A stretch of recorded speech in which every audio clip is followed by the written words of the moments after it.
I have been dealing with anxiety for a good portion of my life. And again, I know I'm not alone with dealing with anxiety.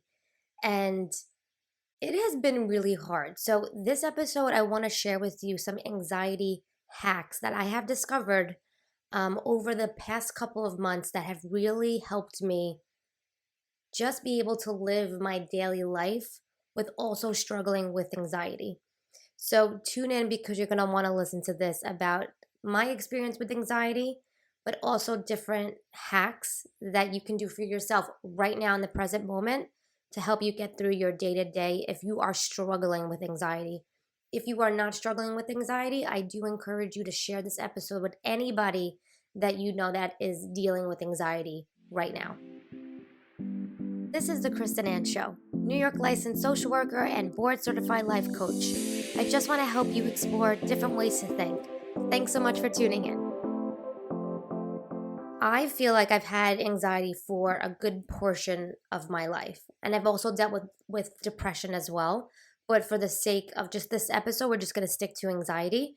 And it goes back all the way back when I was younger. My anxiety is different in many forms. And I think a lot of people can relate to this. So I have social anxiety, but I also just have like general anxiety. And now I kind of am struggling with like panic attacks as well. So it's been really fun. It's been really, really fun. So I remember when I was younger, I would cringe when they would go around the room and they would want people to participate in reading a paragraph in a book. And I remember sitting there sweating my ass off, like sweating, like puddles of sweat on my face because I was like figuring out when my turn would be so I would count the paragraphs of like when it would be my turn. And the anxiety that I felt was just so overwhelming. So I remember running to the bathroom and be like, fuck this. I am not doing this shit. Why do I feel this way? Um, so yeah, that was not fun. And again, for the sake of this podcast, I'm just gonna talk about like anxiety in general. And I do believe I'm gonna do another episode about like specifically to social anxiety. Um, and different ways that people have how they feel about social anxiety and things that you can do with social anxiety. So I will get to my fun stories about my social anxiety in a different episode. But I kind of wanted to let you know how it started, like anxiety in general started for me. And it really was just more of the social aspect of it. And I'm like, what? What is wrong with me? Like everybody's fine reading this and I'm just like sweating my ass off. So as the years went on, just dealing with anxiety in general, I decided that it was time for me, along with my depression. Um, wait, let me scratch that. Not my anxiety, not my depression, the anxiety, the depression. You never want to like claim those things that you have because it's just something that you're dealing with at a present time and it's not what you are. It is what you're dealing with and not what you are. So I am actually in time reframing how I'm talking. And that's one of the steps to like anxiety hacks that I want to teach you guys. So I'm happy that I caught myself um, saying that because it's not I don't want to claim it. I don't want to claim anxiety. I don't want to claim my depression. I want to say that this is something that I'm dealing with. It's not who I am as a person. So it was over 10 years ago when I decided to go on antidepressants and anti-anxiety. Um, and I've been on it and I was on it for like 10 years. And you know what's so funny? As I speak about this stuff, it's making me a little anxious. So I'm going to take my Soul CBD. If you're watching it on YouTube, you can see exactly what it is, but I'm going to put it in the show notes for you guys. And I just put it right under my tongue since I can't really see. Okay. Believe me, I'm going to get to all the things that I use to help with my anxiety. I just needed to take it right now because I'm just feeling a little anxious as I talk about anxiety. Makes sense, right?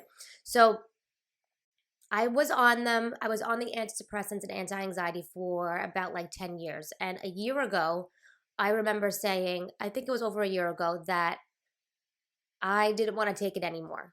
I felt like it was a point in my life where I just felt like it was time for me to get off of it and try something alternative for myself. So please, if you're listening to this and you're thinking, oh my God, I was thinking about going on medication, or um, I'm on medication, it's working for me. Like, this is just me explaining my experience with anti-anxiety and antidepressants, like a little snippet. But so please don't like initially think that it's something that you should not be doing. Definitely consult your doctor, consult like a professional in regards to medication. I just wanted to explain my experience with it. So over a year ago, I got off of the antidepressants and anti-anxiety, and it was very interesting because I experienced withdrawal, and it was very hard. I'm better now, but it took over a couple of months to really get everything out of my system. So, and again, everyone's experience is different. You might have a great reaction to coming off something, but just a little tip. If you do plan to get off an antidepressant, anti-anxiety, something very strong, again, I suggest that you speak to your doctor, but also let them know what's happening during the process of it. For me, I felt like I was suffering a lot, and I didn't want to go back to my doctor and say, "Hey, I'm suffering a lot." Like, I was shaking, I had like tremors, my memory was shot. I It was very hard. So, again, my suggestion is to consult your doctor, but also put things in place that you can actually, it will make yourself feel better. So, for me, I hired a personal trainer to make sure that I worked out like almost every single day. And it wasn't like an hour. I think it was like 45 minutes. And you don't have to do 45 minutes. Like, do like a half hour, 20 minutes, 15 minutes, 10 minutes. Whatever you can do, just do something to move your body. But I digress. So my experience with coming off the medication wasn't the greatest experience in the world, but I always want to be very honest about what I go through and how I got through it. So those are the things, some of the things that I did for myself: hiring a trainer, um, and making sure that I was mentally and physically okay, and just getting back into like my routines of things and making sure that I was getting it done. So of course the therapy came along with it, talk therapy, anything that where you have some sort of support, that people are professionals and they can help you with that. So that's a sidebar. So over a year ago, during that same period of when I was coming off my medication and withdrawing from it, um, I got a phone call from one of my sisters about my dad, and I believe I explained the story in one of my other episodes, and I'm not sure which one it was. You guys can take a look back. You guys can listen back to the episode, and I'm not even sure what episode it was where I speak about like this experience of what had happened with my dad. But long story short, got a phone call. They thought he was having a heart attack, but it was like a panic attack, and this when I was on my way to this is embarrassing. When I was on my way to the hospital to go see what was going on, I had to stop multiple times or I was going to shit my pants. Just putting it out there. It's disgusting, but that's it. So for me, and I'm sure, again, this relates to a lot of people, and I know to some women out there, and I'm not sure statistically, like if it happens more with men or women or just in general, that when I get nervous, anxious, it goes straight to my stomach, as you might have seen before. So went straight to my stomach, and immediately had to run to the bathroom multiple times. And just to remind you, the length of where my house was to the hospital was probably like 10 minutes. So it wasn't far at all. But this jumpstart a very long journey of me going into the car multiple times and not being able to go in there without feeling the sensation of me needing to go use the bathroom. So it was a very long time. And throw this into the mix, I was also planning a wedding and getting married within that same year. So, needless to say, I just felt completely all over the place and not okay. So if you are somebody that's dealing with anxiety, you are listening to my terrible stories of my experiences with anxiety. So hopefully you can relate to any of it, what I was just talking about. But you're listening and you want to know, okay, Kristen, I really do struggle with anxiety. What can I do right now in present moment to function daily in life? So the first things first is to reframe your thinking. And as you saw previously in the beginning of the episode, I was saying my anxiety, my depression. You don't want to label those types of things, not because we're ashamed or we're embarrassed, but it's because it's such a negative, heavy, not great of a thing that you don't want to own that. And that's not who you are, it's just something that you're dealing with within the present time or something that you had dealt with in the past time. So it's reframing what you're thinking. And if you're listening to this in the car or just walking around doing your errands, because that's what I love to do. I listen to podcasts and I just like go around and just do what I have to do around the house or drive in the car. But what I want you to do is maybe re-listen to this episode and get up to this point of when I talk about things that you can do in reframing your thinking. So for example, when I said my anxiety, I switched it to the anxiety. Now, I want you to reframe what you're thinking, especially when it's extremely negative. So, in much easier terms, I don't want you to think about the feelings that you don't want to feel. I want you to think about the feelings that you do want to feel. So, example, I'm anxious, and that's a feeling that I don't want to feel, but I do want to feel happy.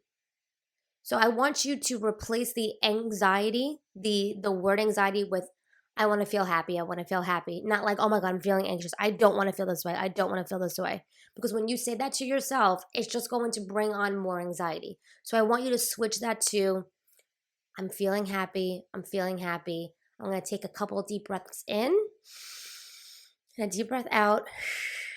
I am happy. I am happy. I am happy. In a different episode, I'm going to show you guys how to tap. And this hits on different meridian points of your body, like acupuncture points in the body, to really feel into those different feelings, but actually switching the way that you're thinking as well, if that makes sense. So another hack that I really deeply, it changed a lot for me was guided meditation. And the one that I use is Dr. Joe Dispenza, and I hope I'm pronouncing his last name correctly. And it's guided, which means that he's talking to you. In the beginning, I used to think like, I don't know if I like his voice. It's kind of, I don't know.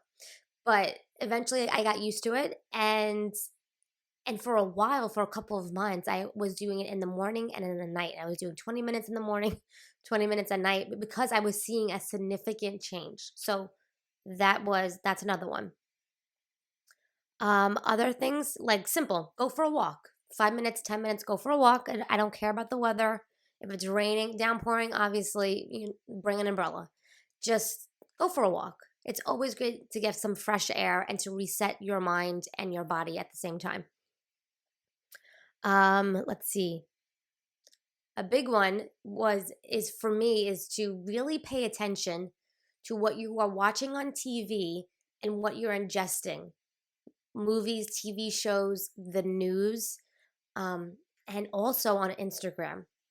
So what I want you to do is go look to see who you're following on Instagram and see if any of those people are like triggering anything within you that's making you like just even more anxious than you need to be at that moment. So I encourage you to go take a look at your Instagram, who you are following, and delete those people. Doesn't matter who they are. Family members, close friends, celebrities, influencers, me, whoever you feel like triggers your anxiety, you need to delete them. Please go ahead and do that later on today or even now. Okay, really cool stuff that I felt like I was so upset that I haven't discovered this a long time ago, but one of my favorite influencers that I follow on Instagram, she actually made a CBD line for sleep, anxiety, like concentration. And I'm like, you know what? Let me give it a whirl. I've been following her for the longest time. And purchased some of her stuff, and it was, I hate the word amazing. What else can I say? Amazing. It's amazing. So let me show you. So when I am getting those feelings of like what I was feeling before in the beginning of this episode, I was feeling a little anxious. I took the CBD oil drops. If you're seeing this on YouTube, you will see exactly which one I'm talking about. And I want to show, I actually took this, when I first bought this, I took it at night, which was something that I don't think that I should have been doing. It's not a big deal if you've had, or that the fact that I did take it at night, but I think it was better to take it like as needed and not during the night. She actually has some like, I think that she also has capsules, but she also has the gummies that I take at night, which are great because you can really, there's a big gummy and you can take like more or less if you want, which is great. So let me show you how much what I took before was that much, or you can take even less. Now, when I'm having that panic attack moment, I'll combine the CBD oil, the liquid, the CBD oil drops, and I would combine it with the CBD capsules, the chill one. This is what it is. Sorry guys, if you're listening, you can't see it. I just want to show people who are actually watching this of what it is. It's a capsule. I actually picked which one did I pick? It's very minty, so I forgot which flavor it is, but I have no idea. But it's very minty, which is delicious. So those are the two things that I just discovered recently. And what I've been doing for a while now is the kava root. My life coach that I hired a while ago, she suggested this to me. This wasn't the original, this is not the original bottle that I got a while ago. And I would take a lot of it, like from the top. Now, this brand is the Kava Root Mary Roots. And it tastes so much better than the actual plain kava root. It tastes like straight up shit. But immediately I would feel just more calmer. My thoughts would stop to race and I would just feel so fucking calm. So I'm going to link both of them in the show notes of this one and the original one that I used. Just to note, this one tastes much better. But I feel like the original kava root that I was using was more effective. And I'm not sure why, but that one tastes like straight up shit. But extremely helpful. So the last tip that I'm going to give you guys is I always bring around my headphones with me, and I always keep it into like a little thing like this. And I'll put all of this stuff in there, like a little makeup bag to go. So you can have all these things in hand. And I used to be so frustrated recently that I'm like, why do I have to carry these things around with me? But it's okay. Like, this is the stuff that's helping me. This is the stuff that's going to help you, or whatever you have discovered to lessen your anxiety. It's okay. It doesn't matter what it is. As long as it's going to help, that it's not going to harm you. So put headphones in here so that if you're feeling crazy anxious, wherever you are out in the world, you can listen to a guided meditation right on the spot. I hope you guys really enjoyed this episode about anxiety hacks. And if you have any suggestions about anxiety and what has helped you, please let me know. I would love to know so I can share it as well. Bye, guys. Thanks so much for tuning in. If you enjoyed the episode, please like, share, follow on Apple Podcasts, Spotify, YouTube, and SoundCloud. Also, come follow me on Instagram, _Kristen_Ann88. And if you're ready to take the next step because you fucking deserve it, come take a look at my website on Instagram.